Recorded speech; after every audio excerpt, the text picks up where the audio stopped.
keluargamu yang pengecut. Itu salah paham. Yang terjadi adalah sebaliknya. Si Majianan menggelengkan kepalanya dan menjelaskan. Dari apa yang terjadi di kota Moikan, aku bisa melihat bahwa kamu ini orang yang sangat kuat. Tujuan akhirmu bukanlah kota ini, dan kamu hanya singgah untuk sementara.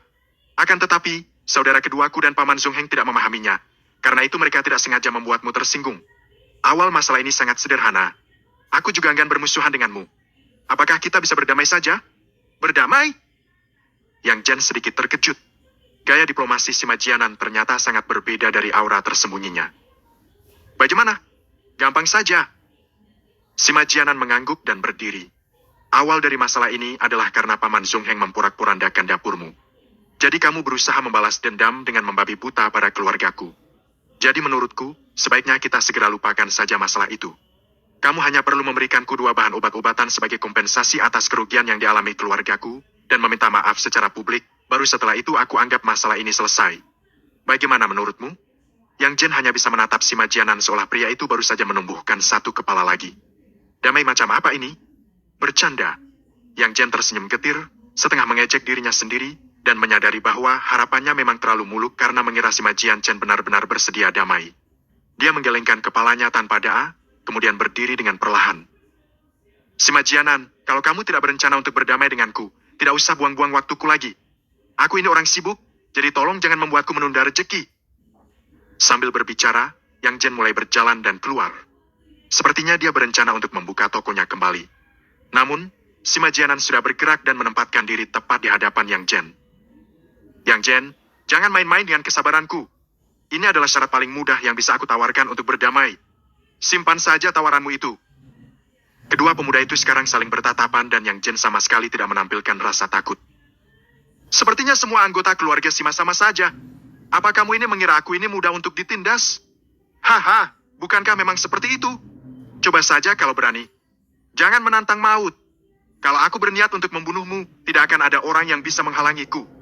Benarkah? Kebetulan sekali, kalau aku ingin membunuhmu, tidak akan ada orang yang bisa menghalangiku juga. Keduanya saling berpandangan, dan aura di sekitar mereka pekat dengan kebencian. Mereka bisa saling menyerang kapanpun juga. Namun saat ini, ada seseorang yang berlari-lari karena panik. Mo Xingren. Mo Xingren bergegas masuk dari luar bersama dengan gerombolan pengawal. Ketegangan yang tengah terjadi di ruangan itu membuat Mo Xingren terdiam sesaat sebelum memberanikan diri untuk mengambil 2 langkah. Tuan Jianan, sudah lama kita tidak bertemu. Bagaimana keadaan Anda? Sambil terus mengabaikan keberadaan Yang Jen, Mo Xingren memberi salam kepada si Majianan dengan patuh. Tuan Mo, aku sehat-sehat saja. Apakah kamu membawa semua orang ini untuk menghentikanku? Si Majianan bertanya dengan nada meremehkan sambil melirik ke arah Mo Xingren. Tuan Jianan, jangan salah paham denganku. Mo Xingren langsung menggelengkan kepalanya saat mendengar kata-kata si Majianan. Kilat dan badai amarah mulai bergulung dalam tatapan Yang Jen saat melihat interaksi mereka. Dasar bocah sialan. Saat Yang Jen mengunjungi Mo Xingren sebelumnya, Mo Xingren menepuk dadanya dan berjanji bahwa selama dia yang bertanggung jawab atas area kerja, tidak akan ada orang yang berani macam-macam dengan Yang Jen. Namun sekarang, pria itu bergetar di hadapan si Majianan layaknya seorang pengecut, lututnya juga hampir tertekuk ke atas tanah. Putranya cacat, namun Mo Xiangren masih memiliki posisi penting di kota. Bagaimana bisa keluarga seperti ini memiliki pondasi di kota Moikan? Sungguh tidak masuk akal. Lalu mengapa kamu membawa semua orangmu ke lokasi ini? Tanya si Majianan dengan nada sedingin es. Saya ingin meminta Anda untuk memberi saya waktu. Mo Xingren mengatakannya dengan hormat. Saya masih memiliki urusan yang belum selesai dengan Yang. Karena sekarang saya sudah berhasil mendapatkan semua bahan obat-obatan, aku ingin dia memenuhi janjinya. Jangan khawatir, saya tidak akan membuang-buang waktu Anda. Janji, ya? Si Majianan mengangguk dalam diam dan memilih untuk duduk di belakang. Melihat hal tersebut, Mo Xingren menatap Yang Jen dengan penuh harap. Yang, aku memiliki semua bahan obat-obatan yang kemarin kau minta. Bagaimana menurutmu? Mo Xingren tidak berani menatap langsung ke mata Yang Jen karena malu. Apalagi, dia sudah berjanji untuk menjaganya dari masalah. Namun, si Majianan datang membawa sekelompok pendukung dari Sekte Inti Merah ke kota Moikan. Dia tidak dapat menepati janjinya. Karena Mo Xingren tahu, kalau dia tidak segera menjauhi Yang Jen, keluarga Mo pasti dihancurkan. Saat ini, dia hanya berharap Yang Jen masih bersedia memurnikan pil obat untuknya. Yang Jen menatap Mo Xingren dengan kesal, betapa tidak tahu malunya permintaan itu. Sungguh kurang ajar. Namun, Karena dia memang sudah berjanji pada Mo Xingren, jadi Yang Jen terpaksa menepatinya. Berikan padaku. Yang Jen menolak untuk menatap wajah Mo Xingren sekarang. Nada biaranya acuh dan dia hanya mengulurkan tangan untuk meminta bahan obat-obatannya. Mo Xingren juga tidak berani menunda-nunda dan segera menyerahkan bahan obat-obatan yang dibawanya. Yang Jen membawa semua bahan obat-obatan itu dan pergi ke halaman belakang. Di sana, sudah ada perapian pil yang dinyalakan. Yang Jen menanti temperaturnya naik dalam diam. Saat menunggu, tiba-tiba terdengar suara dari belakangnya. Tuan Yang, sepertinya Anda sedang berada dalam situasi yang sulit. Duen Qiaorong. Yang Jen mengira gadis itu akan segera pergi, namun ternyata dia masih di sini.